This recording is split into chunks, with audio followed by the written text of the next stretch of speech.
금사위와 은사위가 있는 한양에서 남쪽으로 며칠을 내려가면 보령현이라 불리는 넉넉한 들판을 품고 있는 고을이 펼쳐져 있었습니다. 이 고을은 곡식이 풍성하게 자라고 바람이 온화하여 주민들의 인심이 너그럽고 따뜻했습니다. 그 마을의 끝자락에는 진광로라는 나이가 지긋한 농부가 살고 있었고, 그는 일찍 아내를 여의고 두 딸을 두고 있었습니다. 큰딸 영화는 얌전하고 부지런한 성격이었으며, 작은 딸 유하는 말솜씨가 뛰어나고 욕심이 많았습니다. 광로는 자주 이렇게 말했습니다. 우리 집에 재산이 많지 않고 몸이 건강하지도 않으니 너희는 좋은 사위를 얻어야만 우리 집이 오랫동안 편안할 것이다. 그러던 중 인근 고을에서 헌담이 들어왔습니다. 큰딸 영화에게는 누라행에서 온 성실한 청년이 찾아와 이렇게 말했습니다. 비록 초라하지만 성실하게 살고 있습니다. 함께 살며 집안일을 도우며 살아갈 수 있다면 좋겠습니다. 그는 강인서라는 이름의 청년으로 작은 장터에서 집신을 팔며 생계를 이어가고 있었습니다. 광로는 그의 정직한 눈빛을 보고 고개를 끄덕였습니다. 반면 작은 딸 유하에게는 훨씬 화려한 청년이 찾아왔습니다. 그는 옥색 도포를 입고 머리를 곱게 빗어 그의 말 한마디 한마디에는 기품이 넘쳤습니다. 저는 상경에서 장사로 큰 재물을 쌓은 사람입니다. 만약 제가 사위가 된다면 장인어른께는 그 은혜를 잊지 않겠습니다. 그의 이름은 황준우로 그는 자신의 재산을 직접 내보이며 혼인을 제안했습니다. 유하는 그에게 홀린 듯 반했고, 광로도 욕심에 이끌려 이렇게 말했습니다. 하나가 금사위고 하나가 은사위로구나. 이 노인도 복이 많구나. 두 딸은 각자의 남편과 함께 혼례를 올리고 다른 고을로 떠났습니다. 어느 해가 지나자 광로는 두 딸의 집을 돌아보겠다고 마음먹었습니다. 먼저 금사위라 불리는 황준의 집으로 향했습니다. 그곳은 기와집이 줄지어 서 있었고 부유한 집안의 기운이 느껴졌습니다. 그러나 문을 두드리자 하인들이 광로를 막아섰습니다. 여기는 거버기 농부가 올 곳이 아닙니다. 물러가십시오. 광로가 얼굴을 내밀자 사위 황준이 나와 말했습니다. 장인 어르신, 어떻게 소리도 없이 찾아오셨습니까? 하인은 하인일 뿐이니 너무 노엽게 생각하지 마십시오. 그런데 마침 자리가 없어 오늘은 집안에 들어가시기 어렵겠습니다. 광로는 가까운 객사에서 홀로 하룻밤을 보내게 되었습니다. 다음 날 그는 큰딸의 집으로 향했습니다. 은사위 강인서의 집은 작지만 정갈하게 꾸며져 있었고, 문 앞에는 감나무가 가지를 늘어뜨리고 있었습니다. 문을 두드리자 영화가 나와 아버지를 따뜻하게 안았고, 인서도 황급히 나와 고개를 깊이 숙였습니다. 장인 어르신, 이제야 오셨습니까? 많이 기다렸습니다. 그날 저녁 그들은 정성껏 준비한 나물과 밥으로 저녁상을 차렸고, 우물에서 손을 씻고 이부자리를 마련해 주었습니다. 광로는 조용히 웃으며 말했습니다. 비록 금은 없지만 마음만은 황금이구나. 이튿날 광로는 마을로 돌아와 이웃들에게 말했습니다. 자네들이 보기엔 금사위가 나아 보였겠지만 나는 은사위에게 기대고 싶더군. 이 소문은 들불처럼 퍼져갔고, 이듬해 큰 장이 열렸을 때 광로는 일부러 두 사위를 동시에 불렀습니다. 이 늙은 몸이 이제 힘이 붙여 둘 중 한 사위의 집에서 여생을 보내려 한다. 황준은 그 말에 당황하며 말했습니다. 장인 어르신, 저희 집은 거래처가 복잡하고 손님이 끊이지 않아 조용히 계시기 어렵겠습니다. 그러면 천남으로 가시지요. 반면 강인서는 한참 동안 말없이 있다가 고개를 숙였습니다. 마침 어머님께서도 병이 나으셔서 방 한 칸이 비어 있습니다. 함께 계시면 저희가 편안합니다. 오십시오. 광로는 인서의 집으로 이사하였고, 그곳에서 손자들을 돌보며 편안한 나날을 보냈습니다. 세월이 흐르고 그가 눈을 감던 날, 작은 종이에 유서를 남겼습니다. 사람의 가치는 겉모습이 아니요 말의 번지르름도 아닙니다. 은은한 빛을 오래 지니는 자가 진정한 보배입니다. 이 글은 뒷날 그 마을의 서당 교훈으로 전해졌답니다.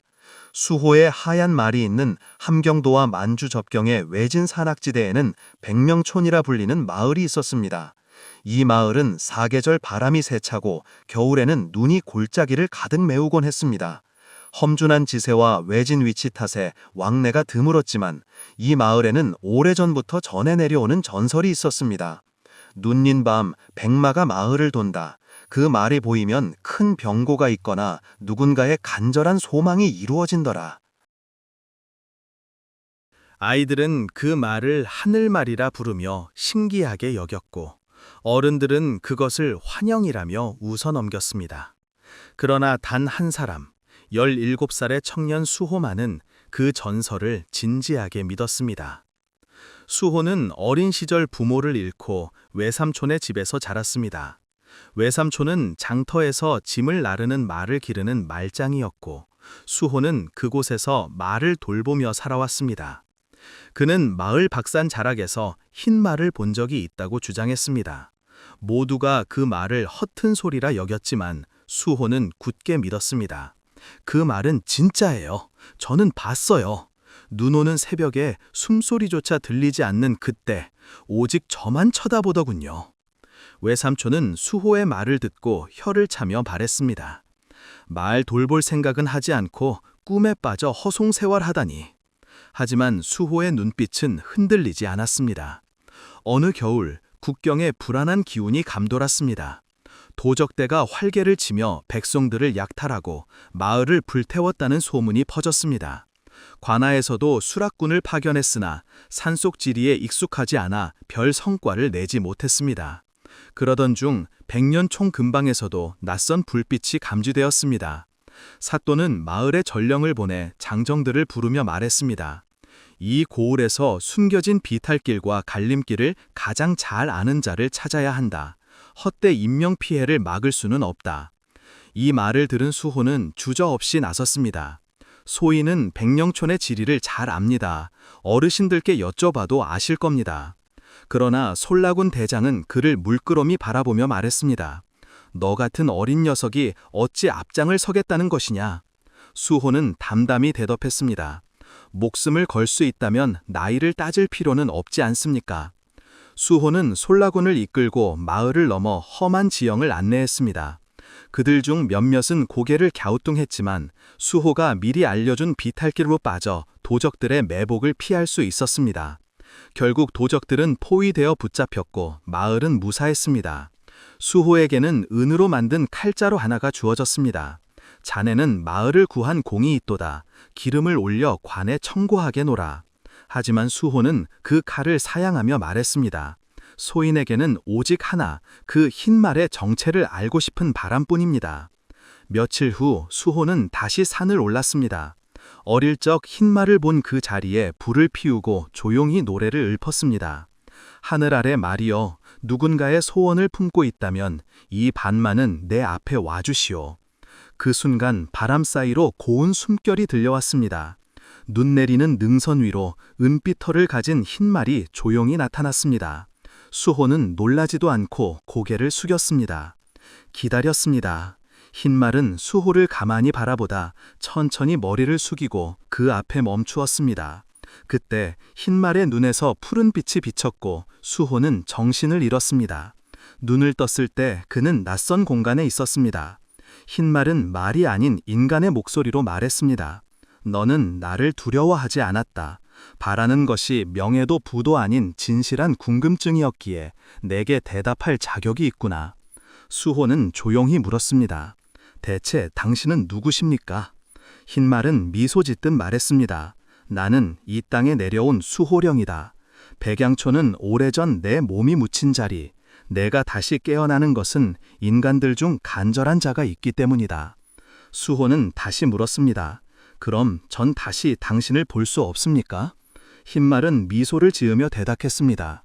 기억하라. 진심은 언젠가 다시 불을 밝힌다. 그날 넌 나를 또 보게 되리라. 눈을 떠보니 수호는 산정상에 누워 있었고 흰말은 사라지고 없었습니다. 수호는 마을로 돌아와 다시 말장을 돌보며 살았지만 이제는 마을 사람들의 존경을 받게 되었습니다. 사또는 다시 한번 그를 불러 물었습니다. 어찌하여 그 흰말을 쫓는가? 수호는 짧게 대답했습니다. 진심이 담긴 존재는 사람보다 말이 먼저 알아봅니다.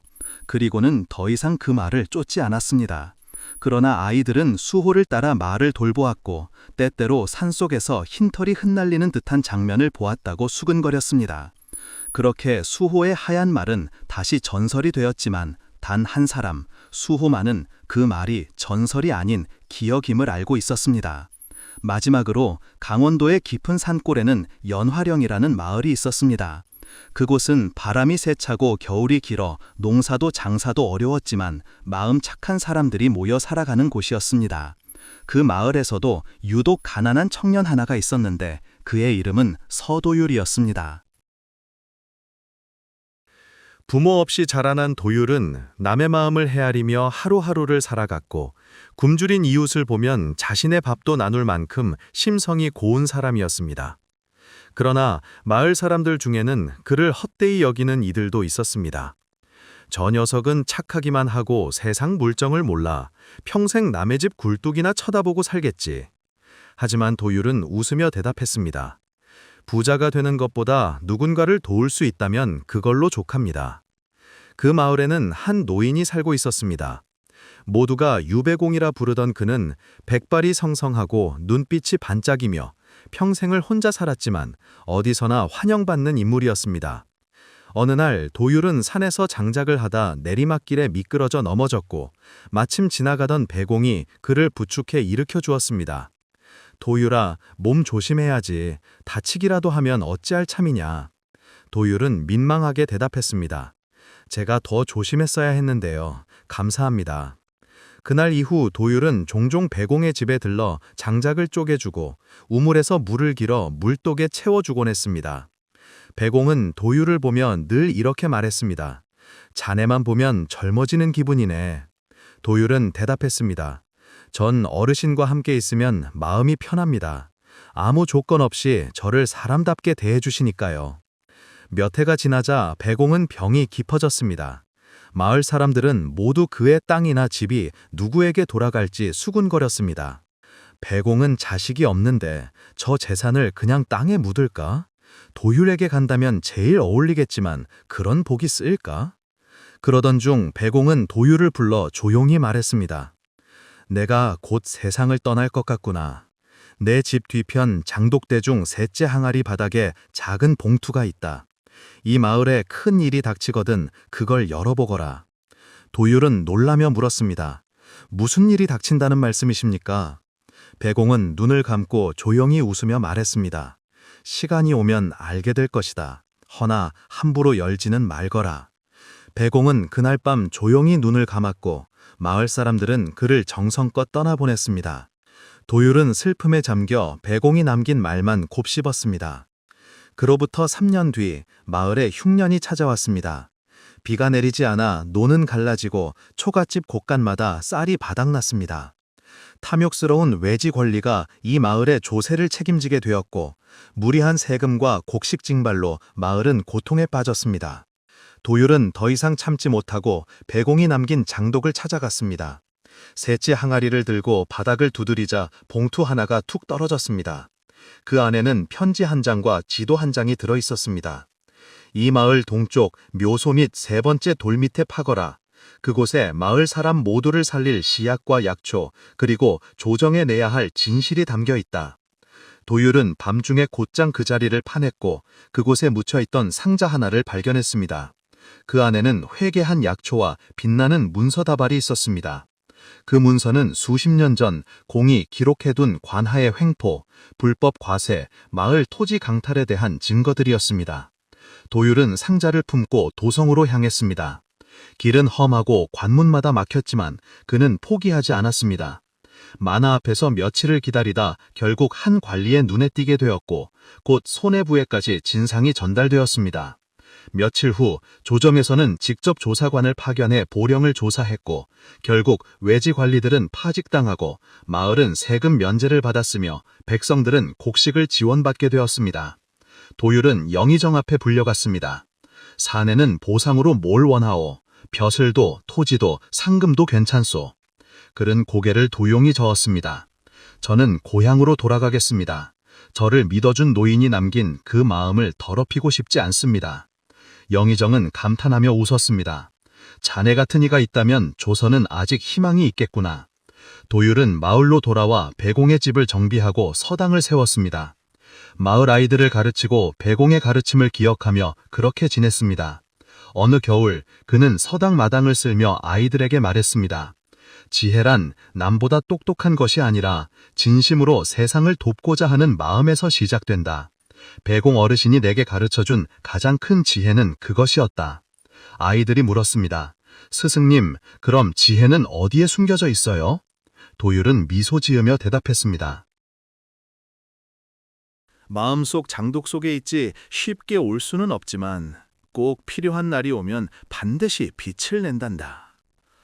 바람을 품은 자, 평안도와 여진 경계에 가까운 깊은 산골 전우령에는 바람이 유독 거세게 부는 고개가 하나 있었습니다. 사람들은 그 고개를 훈안치라 불렀습니다.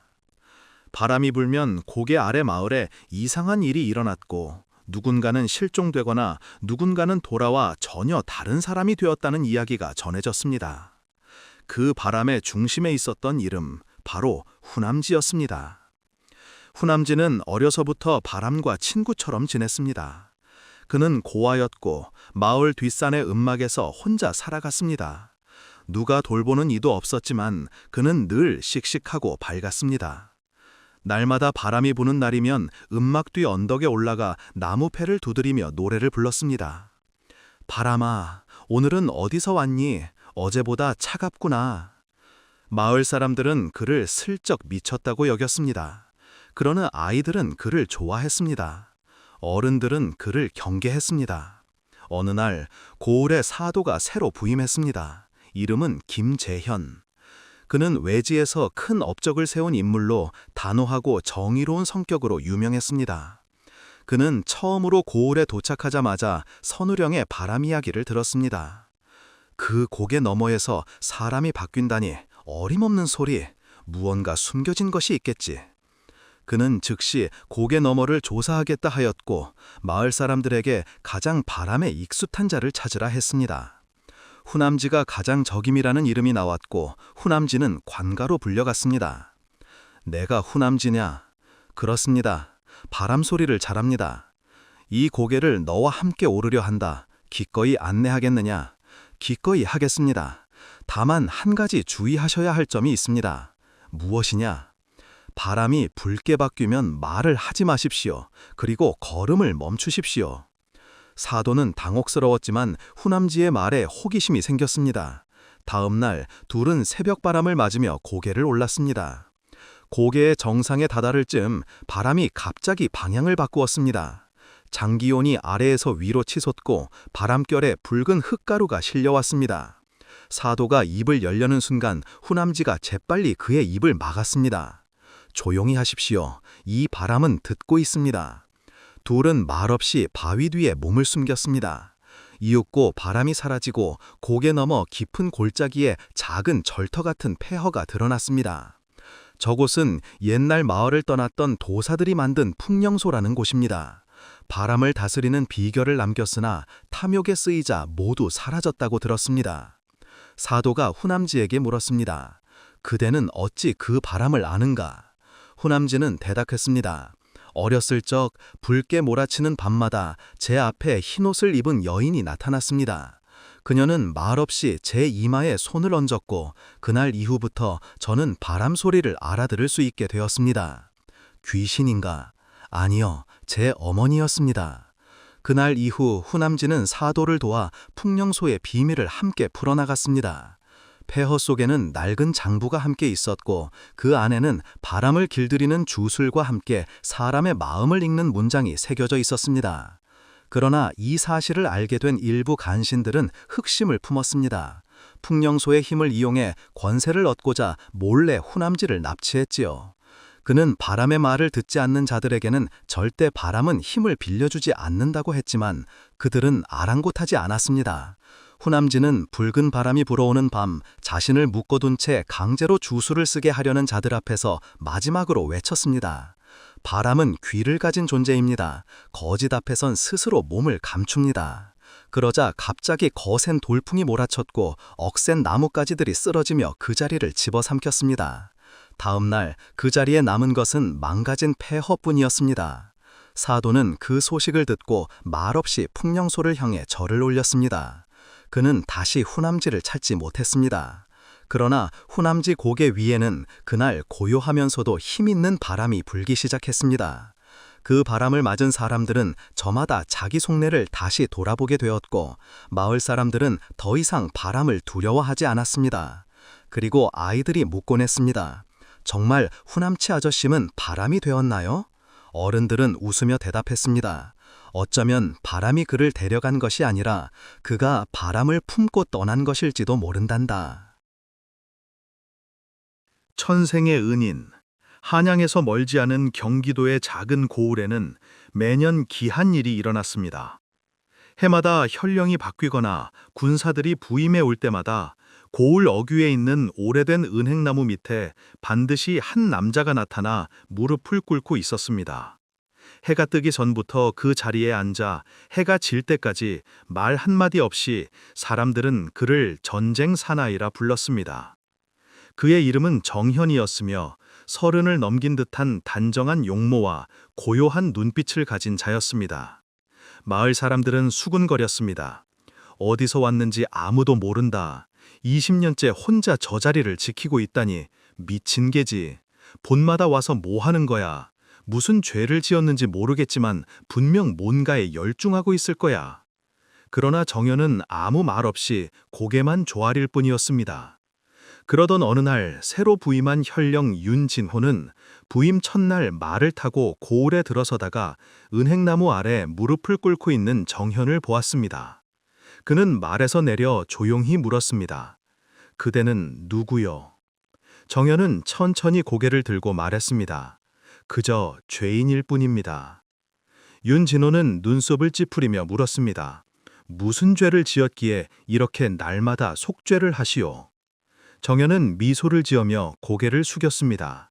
제가 지은 죄는 제가 알고 그것을 속죄하기 위해 이 생을 살아갑니다. 그 말에 윤진호는 더 이상 묻지 않았습니다. 그러나 그의 마음에는 이상한 울림이 맴돌기 시작했습니다. 며칠 뒤 현아에서 마을 어르신들과 회포를 푸는 자리에서 한 노인이 조용히 말문을 열었습니다. 그 정현이 말입니다. 전 대략 20해 전 그가 처음 그 자리에 앉던 날을 기억합니다. 윤진호가 물었습니다.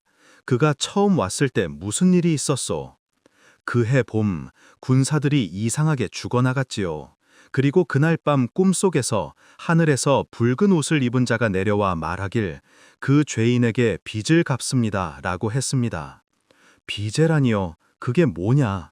물었더니 그 자는 전생에 이 나라를 구한 자라고 하더이다. 윤진호는 말없이 그 노인을 바라보다가 조용히 술잔을 내려놓았습니다. 그날 밤 윤진호는 묘한 꿈을 꾸었습니다. 꿈속에서 그는 자신이 병조 참판이 되어 전란의 한복판에 있었어요. 성이 무너지고 백성이 울부짖는 가운데 하얀 옷을 입은 한 청년이 목숨을 던져 대장을 구하고 병사들을 탈출시킨 장면이었습니다. 그 청년이 바로 정현이었어요. 윤진호는 잠에서 깨자마자 바로 사람을 보내 정현을 불러들였습니다. 정현이라 하였소. 그대는 대체 누구요? 정현은 조용히 앉아 말했습니다. 전 그저 전생의 업을 씻으러 이 생을 사는 자일 뿐입니다. 전생, 그때는 전생을 기억한단 말이요. 아니요, 저는 기억하지 못합니다. 하지만 가끔 꿈속에서 저도 모를 전쟁터를 보고 사람들의 눈동자를 보며 알게 되었습니다. 윤진호는 더 이상 묻지 않고 조용히 그에게 자리를 권하였습니다. 그로부터 정현은 관하에서 잔신부름을 도맡으며 조용히 지냈습니다. 누구보다 성실하고 누구보다 진실했습니다. 관청에서 어려운 일이 있을 때면 말없이 맞서서 도왔고 마을 사람들이 억울함을 호소하면 누구보다 먼저 가서 귀 기울였습니다. 그러던 어느 날 청년의 큰 소식이 전해졌습니다. 산사태로 인해 북쪽 마을이 매몰될 위기에 처했고 군관들은 어찌할 바를 몰라 허둥댔습니다. 여기 물길을 이쪽으로 들이면 마을은 살릴 수 있습니다. 정현이 외쳤습니다. 허나 그 물길을 들면 이 고을의 논이 다 잠기게 되어 군관이 반박하자 정현은 단호하게 말했습니다. 논은 다시 지을 수 있습니다. 하지만 사람의 목숨은 돌이킬 수 없습니다. 그 한마디에 윤진호는 고개를 끄덕였습니다. 정연의 말이 옳다. 당장 그렇게 하도록 하라. 그날 정연은 군사들과 함께 산을 깎고 물길을 틀었습니다. 손과 발이 다쳐 피가 흘렀고 옷은 진흙으로 범벅이 되었지만 그의 눈빛은 여전히 흔들림이 없었습니다. 며칠 뒤 큰 비는 그쳤고 마을은 무사했습니다. 그러나 정작 정현은 열병에 걸려 일어나지 못하였습니다. 윤진호는 그의 병상을 찾아가 손을 꼭 잡았습니다. 그대가 없다면 이 고을은 이미 무너졌을 것이요. 정현은 힘겹게 웃으며 말했습니다. 그저 제 길을 다하고 있을 뿐입니다. 천생의 나라를 구했다는 말이 진실인지 모르지만 이번 생에서도 누구 하나 살릴 수 있다면 그것으로 충분합니다. 장현은 그날 밤 조용히 숨을 거두었습니다. 관청 사람들과 마을 백성들은 눈물을 흘리며 그의 시신을 은행나무 아래에 묻었습니다. 며칠 뒤 현령 윤진우는 명을 내려 그 자리에 작은 비석을 세우게 했습니다. 비석에는 이렇게 새겨져 있었습니다. 여기 한 사나이 잠들다. 전생의 이름은 모르되 이생의 백성을 품었도다. 이후로도 그 고을에서는 봄마다 은행나무가 눈물처럼 꽃을 피웠고 사람들은 그를 전생의 은인이라 불렀습니다. 대나무의 서약. 전라도 끝자락 해풍이 드세게 불던 청주현이라는 고을에는 이상한 소문이 돌고 있었습니다. 고을 외곽에 있는 대나무숲 한가운데에서 오래된 대나무 하나가 해마다 음력 7월 칠석밤이 되면 사람처럼 흐느끼는 소리를 낸다는 것이었습니다. 밤중에 그 숲 옆을 지나다가 기절할 뻔했네. 대나무가 울었다니까. 진짜로 말이야. 마을 사람들은 겁에 질려 그 숲에 가까이 가지 않았고 관아에서도 아무도 그 일에 나서려 하지 않았습니다. 그러던 어느 날 한양에서 파견된 젊은 군관 하나가 그 고을로 부임하게 됩니다. 그의 이름은 이청이라 하였습니다. 이청은 곧 마을의 소문을 들었습니다. 호기심이 많고 정의로운 성격의 그는 금방 그 대나무의 전설에 마음을 빼앗겼습니다. 사람처럼 우는 대나무라면 분명 사연이 있을 거야. 며칠 뒤에 그는 홀로 검은 도포를 입고 7월 칠석밤 대나무 숲으로 들어갔습니다. 달빛 아래 숲은 말없이 고요했고 바람 한 점 불지 않았습니다. 이청은 오래된 대나무 앞에 서서 조용히 중얼거렸습니다. 만약 그대에게 억울함이 있다면 내가 들어주리다. 그 순간 숲이 살짝 떨리더니 바람결에 젊은 여인의 흐느낌 같은 소리가 퍼져나왔습니다. 이 밤이 지나면 나는 다시 침묵해야 하리라. 이청은 두 눈을 부릅뜨고 대나무를 바라보았습니다. 그러나 그 후로 아무 말도 들리지 않았습니다. 그는 마음속에 결심을 굳혔습니다. 이 숲을 다시 조사해야겠다. 이청은 관하에서 목수와 장정을 데리고 대나무 숲 깊은 곳으로 향했습니다. 사람들은 겁에 질렸으나 이청이 앞장서자 뒤를 따를 수밖에 없었습니다. 숲을 헤집던 중 누군가 외쳤습니다. 이 공간을 보십시오. 이청이 달려가자 쓰러진 대나무들 사이에서 오래된 돌무더기가 모습을 드러냈습니다. 이청은 그것을 조심스럽게 파헤쳤습니다. 그 안에는 낡은 비단 옷자락과 함께 썩어가는 유골이 묻혀 있었습니다. 옷자락에는 이름이 적힌 비녀가 하나 걸려 있었지요. 이청은 돌아와 바로 조사를 시작했습니다. 고을의 노인들을 모아 물었습니다. 연이라는 이름을 들어보셨소? 그러자 백발의 노인이 고개를 끄덕였습니다. 20해도 넘었지요. 연은 이 고을 부사의 딸이었습니다. 부사는 욕심이 많아 백성들의 피를 빨던 자였고 연은 관아에서 빼내온 양민의 딸이었다고 하더군요. 그럼 그가 죽은 것입니까? 그날 밤 연이 사라졌고 부사는 그녀가 도망쳤다고 했습니다. 그 이후 그녀는 다시는 보이지 않았지요. 이청은 두 주먹을 쥐었습니다. 그녀는 도망친 것이 아니라 살해당하고 버려진 것이요. 그날 밤 다시 대나무 숲을 찾은 이청은 혼잣말을 하듯 읊조렸습니다. 연하실, 진실이 밝혀졌습니다. 이젠 억울함을 거두시지요. 그러자 바람도 없던 숲에서 다시 흐느끼는 소리가 들렸습니다. 그러나 이번에는 슬픔이 아닌 안도와 고마움이 섞인 듯한 낮은 웃음소리였습니다. 며칠 뒤 이청은 관아에 정식 상소문을 올려 연의 억울함을 알렸고 조정에서는 그 사건을 조사해 당시 부사의 비리를 모두 파헤쳤습니다. 연은 억울한 죽음으로 인정되었고 고을에서는 그 대나무 숲에 작은 제단이 세워졌습니다. 그로부터 해마다 7월 7석이 되면 마을에서는 연의 쓸쓸함을 달래기 위해 작고 정성스러운 제사를 올렸습니다. 그리고 이상하게도 그 숲에서 다시는 울음소리가 들리지 않았습니다. 단지 해마다 대나무는 마치 감사의 뜻처럼 다른 어떤 나무보다 푸르게 빛났습니다. 이청은 고을을 떠나는 날 제단 앞에 한참을 서 있었습니다. 그리고 말없이 한 송이의 연꽃을 내려놓고 조용히 읊조렸습니다. 그대의 한생 내가 조금이나마 덜어드렸다면 그것으로 족하옵니다. 그의 말은 조용히 바람에 흔들리며 응답하듯 잎을 살랑이었습니다.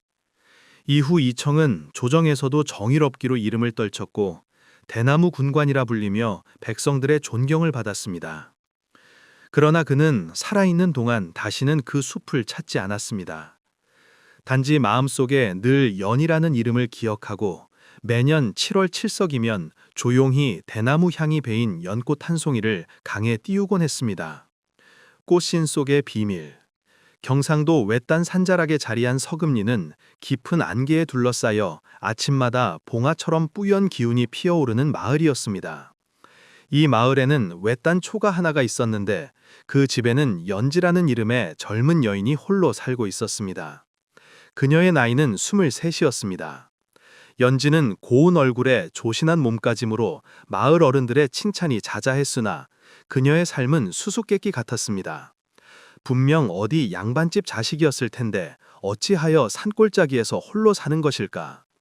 마을의 부녀자들은 매양 물동이를 지고 가며 속삭였고 장정들은 멀리서 연지의 그림자만 스쳐도 가슴이 덜컥 내려앉았습니다.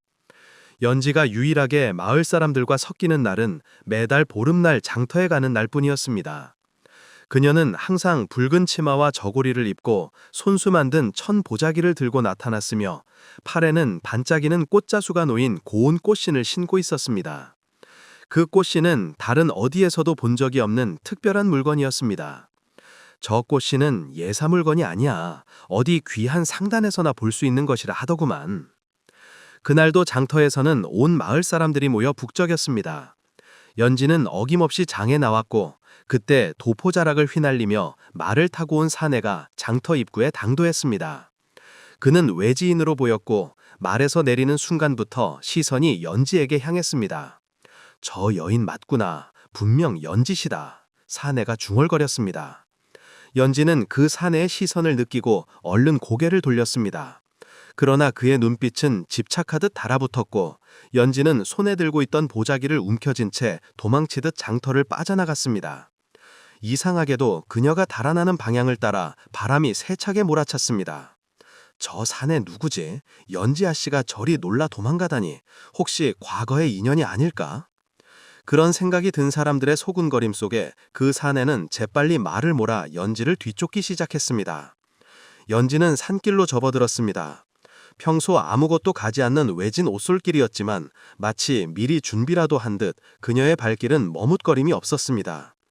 꽃신을 신은 발이 돌 사이에서 다칠 법도 한데 연지의 발걸음은 점점 더 빨라졌습니다.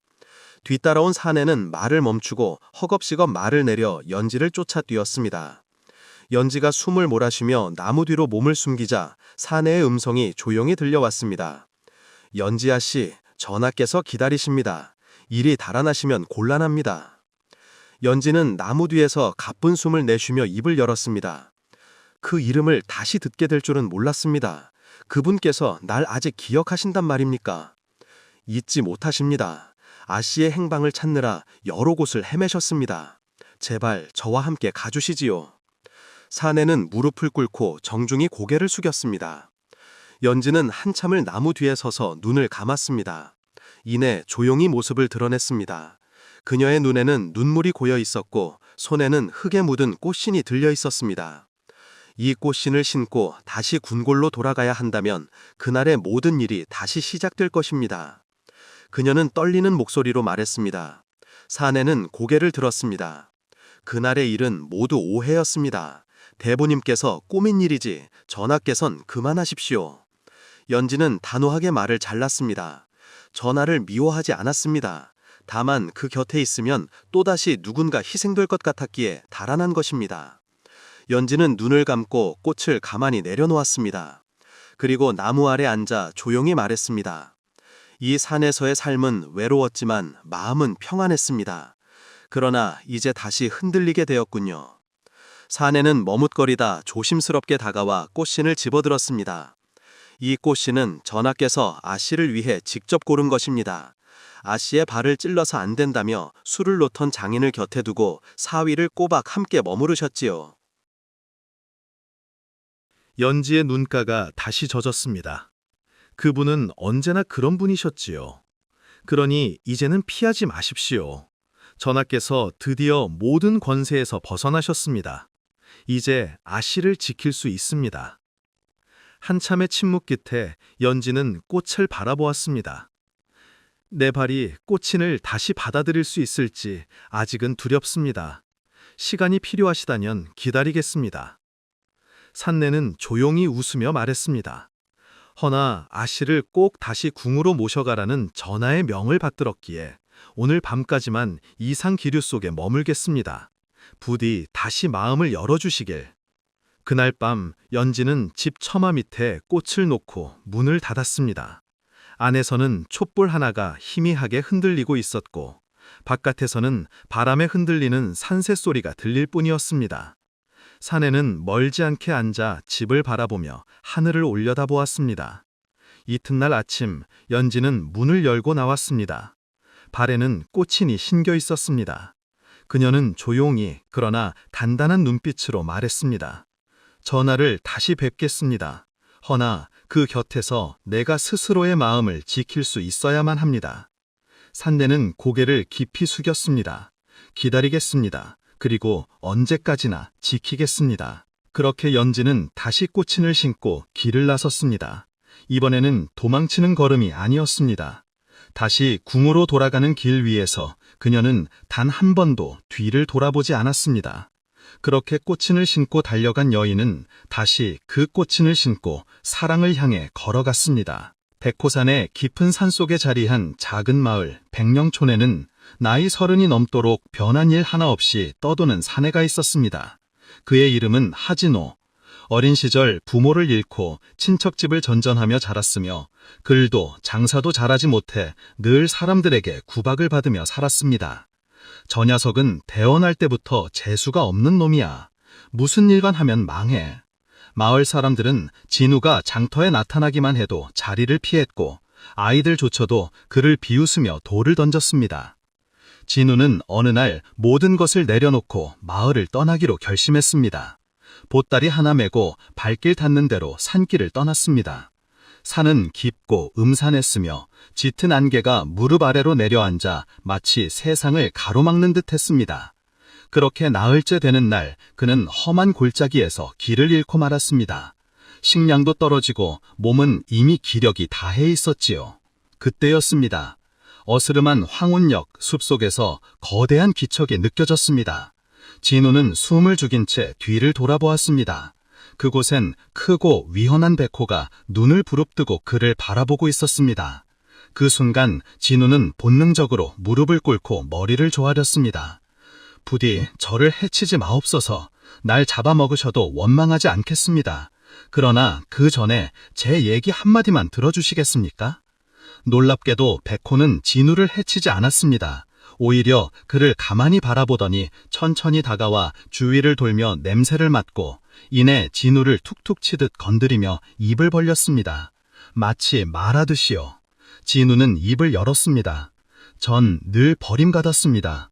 가족에게도 마을 사람에게도 아무도 저를 믿지 않았지요. 저도 제 자신을 믿지 않았습니다. 하지만 지금 이렇게 죽게 될지도 모른다는 생각이 드니 문득 살고 싶다는 마음이 들었습니다. 백호는 잠시 그를 뚫어지게 바라보더니 산속 깊은 방향으로 고개를 돌리고 천천히 걸음을 옮기기 시작했습니다. 진우는 뭔가에 이끌리듯 그 뒤를 따랐습니다. 그들이 도달한 곳은 신비로운 샘이 흐르는 계곡 한가운데였습니다. 햇빛이 비치는 바위 위에 백호는 조용히 엎드렸고 진우는 그 곁에 무릎을 꿇고 앉았습니다. 그리고 갑자기 백호의 입에서 사람의 말이 흘러나왔습니다. 너의 마음 진실하구나. 나는 이 산의 수호령이다. 수백 년을 이 산을 지켜왔지. 너는 지금 기로에 서 있다. 이 계곡의 물을 마시면 새 운명을 얻게 되나 대가를 치러야 하느니라. 진우는 당황했으나 이내 단호히 대답했습니다. 그 어떤 대가라도 감수하겠습니다. 저 스스로를 다시 믿고 싶습니다. 백호는 고개를 끄덕였습니다. 좋다. 너는 이제부터 이 계곡에 숨겨진 바위를 찾거라. 그 바위 밑에 검은 상자가 있을 것이다. 그것을 열되 결코 욕심을 내지 말거라. 진우는 말대로 계곡 아래를 뒤졌고 이끼 낀 바위 밑에서 작고 검은 상자를 발견했습니다. 그것을 조심스럽게 열자 안에는 작은 거울 하나와 낡은 두루마리가 들어있었어요. 거울에는 자신의 얼굴이 어렴풋이 비쳤고 두루마리에는 이렇게 적혀 있었습니다. 스스로를 알지 못하면 세상을 얻어도 길을 잃고 스스로를 믿으면 빈손이어도 길을 만든다. 진우는 그제야 깨달았습니다.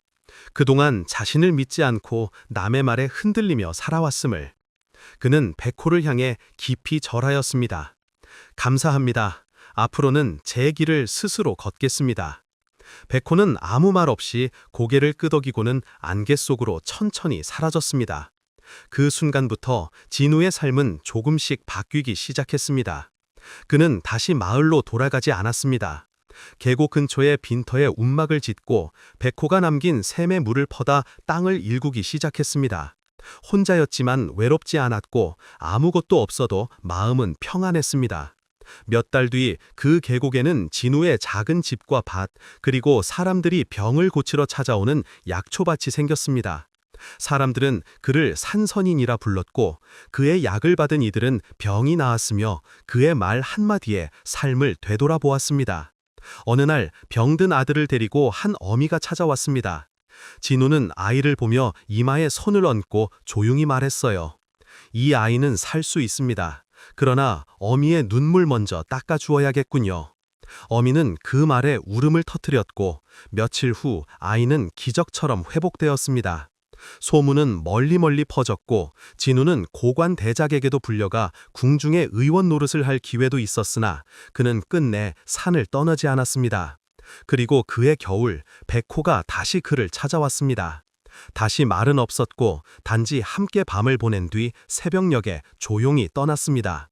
진우는 그날 이후 해마다 백호가 나타났던 날이면 샘멀 앞에 조용히 앉아 그날의 거울을 꺼내보곤 했답니다. 거울엔 여전히 변한 듯 변하지 않은 자신의 얼굴이 어렴풋이 비쳤습니다. 은실에 맺힌 인연, 남도의 큰 고을인 해주에는 소문난 부호 윤보사가 살고 있었습니다. 그는 재물도 많고 관직도 높았지만 자식 복이 없어 늘 근심에 잠기고 있었지요. 그러던 어느 늦가을 그의 아내가 산골 끝에 귀한 딸을 낳았습니다. 아이가 태어날 때 그녀의 손목에 단단히 감겨있던 것은 작은 은실 하나. 그 끝엔 반짝이는 금방울이 달려 있었지요. 할아버지 윤보사는 딸에게 은금이라는 이름을 지어주었습니다. 은실로 태어나 금방울을 달고 온 아이는 전원을 타고 났으니 대단한 인연을 맺을 것이라 여겼습니다. 그러나 기쁨도 잠시, 은금이 3살 되던 윤보사가 억울한 모함으로 관직을 잃고 유배를 가게 되었습니다. 그의 가족은 몰락했고 은금은 사과의 종으로 팔려가게 됩니다. 그녀의 손목에 있던 은실과 금방울은 어미가 몰래 숨겨 다시 채워준 유일한 유품이었어요. 은금은 10살이 되기까지 주인의 집에서 가사 허드레지가 하며 자라났습니다. 허기와 추위 속에서도 한 번도 금방울을 놓치지 않았고 그것을 꼭 쥔 채 혼잣말을 하곤 했습니다. 아버지께서 분명히 나를 데리러 오시리라. 이 방울 소리를 들으시면 알아보시겠지. 그러던 어느 날 밤 그녀가 몰래 뒷마당에서 금방울을 흔들며 울고 있을 때 담 너머에서 누군가의 조용한 목소리가 들렸습니다. 이 밤중에 방울 소리라니 그대는 누구요? 놀란 은금은 담장 너머를 바라보았고 그곳에는 하얀 도포를 입은 소년이 서 있었습니다. 그는 다정하게 웃으며 말했어요. 나는 근처 서당에서 공부하는 혼장댁 아들이요. 그 방울소리가 마음을 울려 이렇게 다가왔소. 은금은 조심스레 입을 열었습니다. 그저 아버지를 기다리는 아이일 뿐입니다. 이 방울은 그분이 남기신 인연입니다. 소년은 그날 이후로 자주 담 너머로 찾아와 그녀에게 책을 건네주곤 했습니다. 그녀는 밤마다 몰래 책을 읽고 한자 한자 외우며 세상을 익혔습니다. 그리고 소년은 말했습니다. 그대는 신기할 정도로 빠르게 익히는구려. 이 나라의 일남난 선비들도 그대 앞에선 부끄러울 듯하오.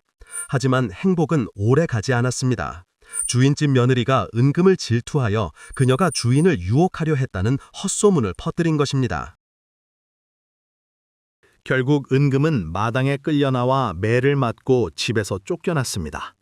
금방울 하나만 품에 안은 채 은금은 눈물 속에 마을을 떠났습니다. 그녀는 떠돌며 절집, 주막, 마을의 행사 사이를 떠돌며 분파리를 하며 지냈습니다. 그리고 틈날 때마다 금방울을 흔들었습니다. 혹시 누군가를 만날 수 있을까 하는 기대와 함께.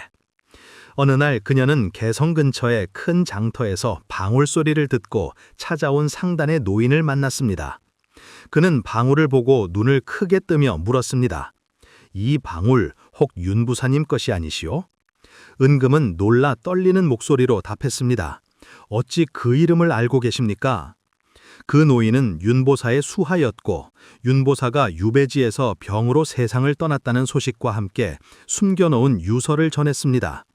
그 유서에는 이렇게 적혀 있었어요. 이 은실과 금방울은 내 딸을 잃지 않기 위한 징표다. 나를 무너뜨린 자는 한약의 고의 대신 홍판서다. 그 죗값은 언젠가 갚아야 하리. 은금은 유서를 품고 홍판서를 찾아가기로 결심합니다. 혼자의 힘으로는 역부족이라 생각하던 중 우연히 한양에서 거지 행세를 하며 탐문을 하던 소년을 만났습니다. 그는 바로 담장 너머로 책을 건네주던 소년, 이제는 장성한 선비 이시윤이었습니다. 은금은 방울을 흔들며 그에게 다가갔고 시윤은 그 소리에 돌아보며 웃었습니다. 결국 그 방울이 나를 다시 부르셨군요. 은금은 문물로 유서를 건넸고 시윤은 이를 보고 단호히 말했습니다. 저 죄인을 벗기 위해 내가 과거에 올라 뜻을 펼쳐 보이겠소. 그는 과거에 급제하여 사원부의 감찰로 임명되었고 홍판서의 비리를 하나둘 밝혀내기 시작했습니다. 마침내 그의 모든 악행이 드러났고 왕 앞에 끌려간 홍판서는 사형을 선고받았습니다. 은금은 그제야 금방울을 목에서 풀며 말했습니다. 이제 아버지께서 이 소리에 답하실 수 있을 것입니다. 시윤은 조용히 그녀의 손을 잡고 말했습니다. 이 방울이 맺은 인연이 이제는 새로운 길을 향하길 바라오. 나와 함께 걸어주시겠소? 은금은 고개를 끄덕였습니다. 그렇게 은실에 맺힌 인연은 새로운 시작을 향해 나아갔습니다. 바보판들이 지혜를 깨우다. 평안도 북단의 산골마을 은악촌에는 날마다 웃음소리가 끊어지는 집이 하나 있었습니다. 그 웃음의 주인공은 판들이라 불리는 총각이었어요. 3살이 넘었으나 눈치가 둔하고 말귀를 잘 못 알아듣는 그는 하는 일마다 어처구니 없는 실수로 마을 사람들의 골칫덩이가 되곤 했습니다. 판들이 또 소먹이 대신 곁집에 밭을 섞었대. 아이고, 이번엔 장애살 팔러 갔다가 자기가 팔려올 뻔했다지 뭐야. 그렇다고 미워하는 이들은 없었습니다. 판들은 어수룩했지만 마음만은 착했고 누가 어려운 부탁을 하면 무조건 들어주려 했습니다. 판들은 홀 어머니와 단둘이 살았습니다. 어머니는 날마다 아들에게 밥을 지어 먹이고 일을 시키고는 한숨을 쉬곤 했습니다. 한들아, 제발 이번엔 일 그르치지 말고 저 산길 넘어 강촌 마을에 가서 닭 3마리만 잘 팔아오라. 그 돈으로 겨울옷을 해 입어야 한다. 네, 어머님 걱정 마세요. 이번엔 진짜 실수 안 할게요. 판들은 닭 3마리를 광주리에 넣고 겨우 손에 쥐어진 동전 몇 개를 품속에 넣은 채 길을 나섰습니다. 그러나 길가에서 이상한 노인을 만났습니다. 수염이 배꼽까지 내려오고 허리가 휘어져 당장이라도 쓰러질 듯한 노인이었습니다. 노인은 판들을 바라보다 말했습니다. 총각, 그 닭을 나에게 한 마리만 주시 않겠나. 내 몸이 약해져 닭고기를 먹어야 겨울에 나을 수 있겠소. 판들은 주춤했습니다. 어머니가 특별히 당부한 일이었지만 노인의 기침 소리가 심상치 않았지요. 좋습니다. 단 공짜로는 드릴 수 없고 대신 저에게 지혜 한 가지를 알려주세요. 노인은 웃으며 닭 한 마리를 받고는 중얼거렸습니다. 모두가 말릴 때는 한 걸음 물러서라. 판들은 갸우뚱했지만 고개를 끄덕였습니다. 그 다음 마을을 지날 즈음 한 사내가 소를 팔려고 안달이 난 채로 있었습니다. 이놈의 소는 아무도 안 사가니 미치고 발작 뛰겠소. 젊은이는 소가 필요 없다고 대답했습니다. 반디는 소를 요심히 바라보다가 말했습니다. 제가 가진 닭 2마리와 바꾸시겠습니까? 산내는 얼씨구나 하고 닭을 받아갔고 반디는 소를 끌고 강천으로 향했습니다. 그러나 강천의 장터 앞에서 이 광경을 본 사람들은 그를 붙잡고 야단썼습니다. 저런 바보가 또 뭔 사고를 치려고 저러나? 장에 닭 팔러 갔다가 소를 끌고 오다니 무슨 어이없는 일인가? 그때 판딜은 문득 노인의 말을 떠올렸습니다. 모두가 말릴 때는 한 걸음 물러서라. 그는 소를 끌고 조용히 뒷길로 빠져나왔습니다. 그 길로 그는 우연히 산속에서 웅성거리는 소리를 들었습니다. 바위 뒤에 숨어보니 장정 셋이 금은 보화를 나누고 있었어요. 그들은 산적들이었고 장터를 던 뒤 나누는 중이었습니다. 한 산적이 몰래 도망치려 했지만 소가 울음을 터뜨리는 바람에 들키고 말았습니다. 놈 염탐을 하다니 죽고 싶으냐? 판딜은 얼른 말했습니다. 아닙니다. 저는 장에 닭을 팔러 갔다가 길을 잘못 든 것뿐입니다.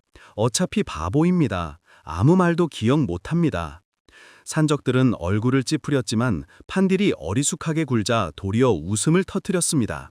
좋다. 이 소를 끌고 마을까지 데려가라. 우리가 보낸 정갈이라 생각할 거다. 단 입 다물 거라. 판딜은 소를 끌고 돌아왔습니다. 마을 사람들은 놀라 눈이 휘둥그레졌습니다. 그게 어디서 난 소냐? 판딜은 뒷이야기를 전부 하지 않고 말했습니다. 길을 잃었는데 착한 분들이 소를 주셨습니다. 그러나 며칠 뒤 관에 이상한 소문이 돌았습니다. 강천 근처에서 도적대가 활동했으며 한 아이가 이상한 사내들이 소를 맡기고 도망쳤다는 이야기를 했다는 것입니다. 그 이야기를 들은 포졸들이 마을로 내려와 수색을 하던 중 판딜의 소를 보고 수상히 여겨 붙잡아 갔습니다. 관가에 끌려간 판딜은 묵묵히 모든 이야기를 털어놓았습니다. 자신은 그저 닭을 팔러 갔다가 산에서 길을 잃고 산적을 만났으며 노인의 말처럼 모두가 소리칠 때 조용히 물러섰더니 살아났다는 이야기까지요. 포졸들은 비웃었지만 관가의 찬판이 반디를 유심히 살폈습니다. 산판은 한때 상소문을 연구하던 자로 어리석은 말 속에 숨은 지혜를 놓치지 않던 인물이었습니다. 내가 말한 그 노인의 말, 그것이 너를 살렸다고 생각하느냐? 예, 저는 늘 어리석다고 놀림받았지만 처음으로 조용히 생각해 보았습니다. 그날 이후 판딜은 관가에 급사로 일하게 되었고 어수룩하되 진심 어린 조언으로 산판에 신임을 얻었습니다. 시간이 흘러 반딜은 다시 운악촌으로 돌아왔습니다.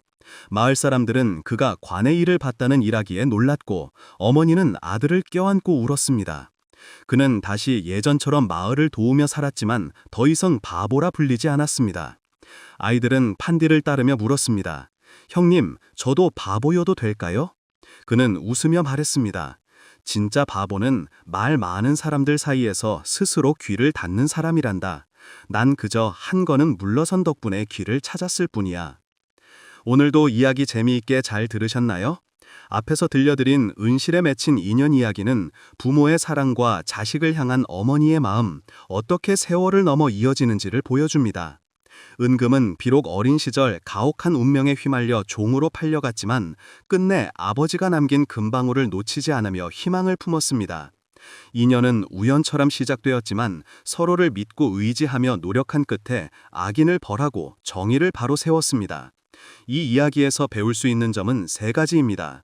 첫째, 부모의 진심은 어떤 시련 속에서도 자식의 마음을 지켜주는 힘이 된다는 것. 둘째, 어려운 환경에서도 자신을 잃지 않고 배움과 굳건한 마음을 지키면 언젠가는 기회가 찾아온다는 것. 셋째, 인연은 지켜야 할 소중한 가치이며 때로는 그것이 세상을 바꾸는 시작이 된다는 점입니다. 큰 방울처럼 작지만 선명한 울림이 사람의 마음을 움직여주는 이야기입니다. 오늘도 재미와 감동을 주는 옛 이야기와 함께 편안한 잠자리 되시기를 바랍니다.